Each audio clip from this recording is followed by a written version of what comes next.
Pria ini dilempar ke sungai. Saat ia berusaha mengapung, samar-samar, ia melihat seorang badut mengerikan yang mau menolongnya. Saat kawannya menyusul ke bawah, ia melihat temannya dimakan badut itu. Tak lama, Mike mendengar berita ini, lalu pergi ke TKP. Ia memungut sebuah balon merah. Firasat buruk menghantuinya. Saat ia mengangkat kepala dan melihat ke depan, ia tahu, setelah puluhan tahun, hal buruk yang ia prediksi akhirnya terjadi. Ia sudah kembali. Ini adalah film horor Amerika. It Chapter 2. Kita mulai, ya. Kisah berawal dari 27 tahun lalu. Di desa Derry, banyak anak kecil hilang. Ini semua gara-gara Pennywise. Demi keamanan mereka dan penduduk kota, 7 anak kecil pemberani melawan ketakutan mereka dan mengusir Pennywise. Tapi, Beverly, gadis di geng itu mendapat penglihatan ia akan kembali. Mereka bertujuh membuat sumpah darah. Bila Pennywise datang lagi, mereka akan kembali ke sini untuk melenyapkan Pennywise lagi. Tak terasa, sudah 27 tahun berlalu. Mereka bertujuh sudah berpencar keluar kota. Bill menjadi penulis novel terkenal. Ia juga sering menulis naskah. Istrinya adalah aktris yang sering meremehkannya. Eddie menjadi pengusaha mobil limousin.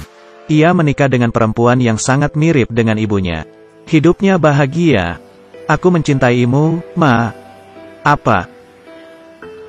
Richie menjadi komedian. Ia yang pandai bicara sejak kecil. Menjadi bintang setelah dewasa.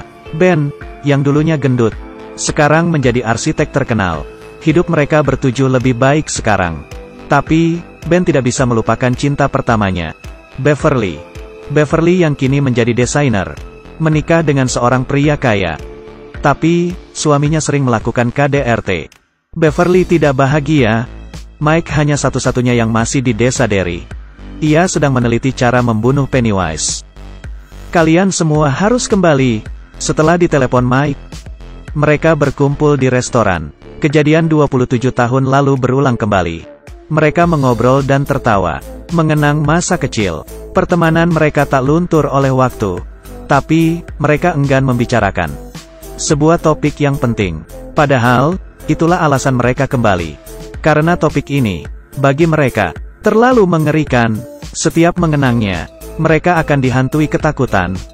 Tapi, tiba-tiba, hal yang aneh terjadi. Mereka mendapat secari kertas di kue keberuntungan. Setelah digabung, tulisannya, Stanley akan bunuh diri. Stanley adalah satu-satunya yang tidak hadir malam itu. Rasa takut yang sama membuat semuanya waspada. Tiba-tiba, sebuah kue lompat ke meja. Lalu, sebuah serangga menyeramkan dari dalam kue itu. Kejadian mengerikan berlanjut.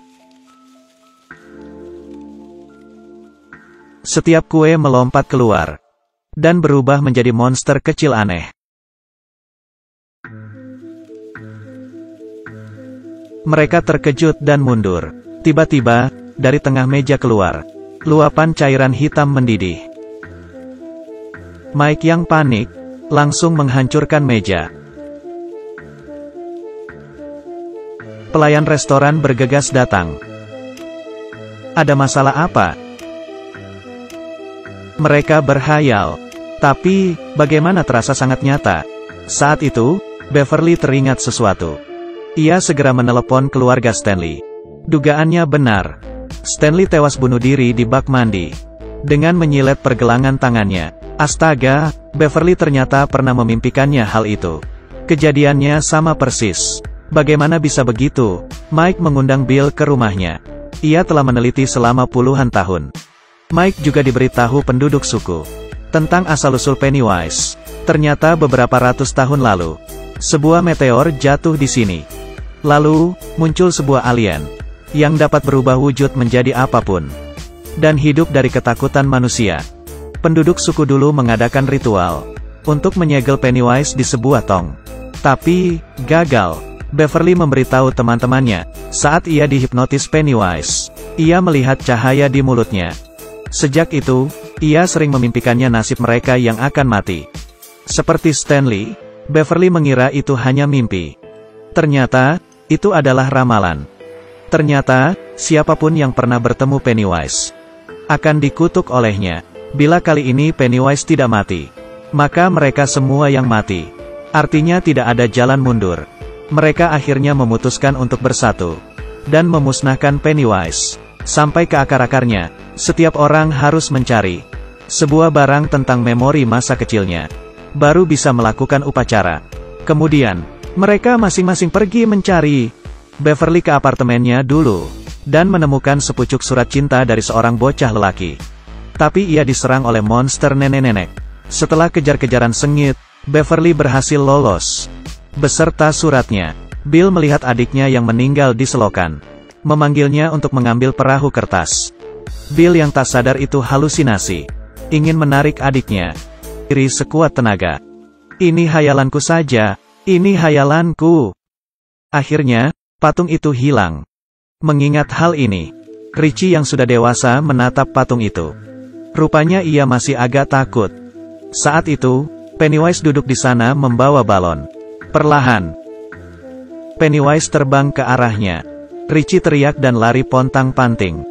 Ternyata, bila mereka pulang ke desa, kutukan mereka akan aktif, supaya mereka terus ketakutan. Malamnya, Pennywise memancing Bill untuk masuk ke rumah kaca di taman bermain, supaya Bill lebih tersiksa.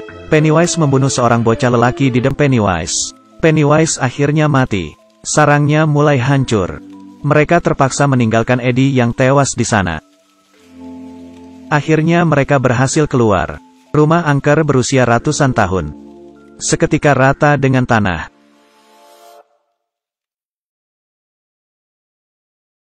5 anggota geng yang tersisa kembali ke sungai tempat mereka dulu bermain.